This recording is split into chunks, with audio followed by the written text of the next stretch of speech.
Thomas, François Hollande a donc inauguré hier le Bougainville, un monumental porte-container, l'équivalent de plusieurs dizaines de milliers de déménagements, rendez-vous compte. Mais ce que vous nous apprenez ce matin, c'est que l'origine de ces containers, donc, ce sont, et puis bien sûr aussi des bateaux qui les portent, c'est à la guerre qu'on les doit. Le compteur, d'abord, est à moins 47 ans. Oui, en novembre 1968, au port de Marseille, où l'on s'active autour d'un nouveau navire destiné au commerce transatlantique.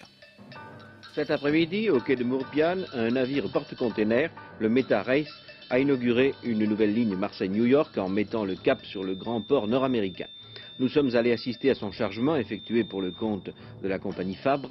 Cette Société Générale de Transport Maritime met ainsi au service des exportateurs un précieux outil pour l'acheminement des marchandises qui, ainsi placées dans leurs containers à l'usine du producteur, ne seront plus manipulées qu'à l'arrivée dans l'entrepôt de leur destinataire. Le Meta et le Willy, qui sera lui mis en service au mois de février, relieront Marseille et New York tous les 15 jours dans chaque sens. Je vois que vous adorez la petite musique Oui, derrière. c'est un peu. incroyable en Oui. fait, cette idée.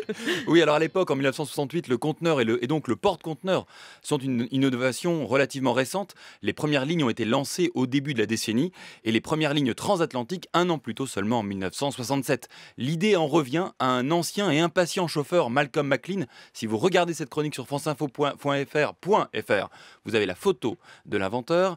Il est impatient parce que n'en pouvant plus d'attendre le temps que les dockers déchargent ou chargent les cargaisons de son camion, il a alors l'idée géniale en 1937 du conteneur, une boîte métallique qui passerait directement du camion au navire et vice-versa. Et pourtant, il faudra encore un quart de siècle pour que s'impose cette véritable révolution dans le transport maritime. Et c'est un événement qui n'a rien de commercial, qui va définitivement imposer le porte-conteneur. Nous sommes en 1967, bien loin de Marseille et de New York.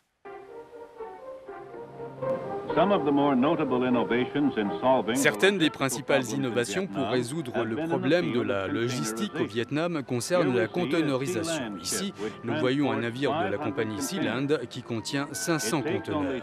Il ne faut que 750 heures de travail pour décharger 20 000 tonnes de marchandises depuis un porte-conteneur. C'est 10 à 15 fois plus long pour un navire traditionnel. Dans l'esprit des lois, Montesquieu nous avait appris que le commerce adoucit les mœurs. Certes, mais c'est bien une guerre, la guerre du Vietnam, qui a contribué à révolutionner le commerce. Voilà, le commerce adoucit les mœurs et la guerre adoucit le commerce. On le savait Absolument. déjà un petit peu, mais ça fait mal quand même. Merci beaucoup Thomas Negaroff.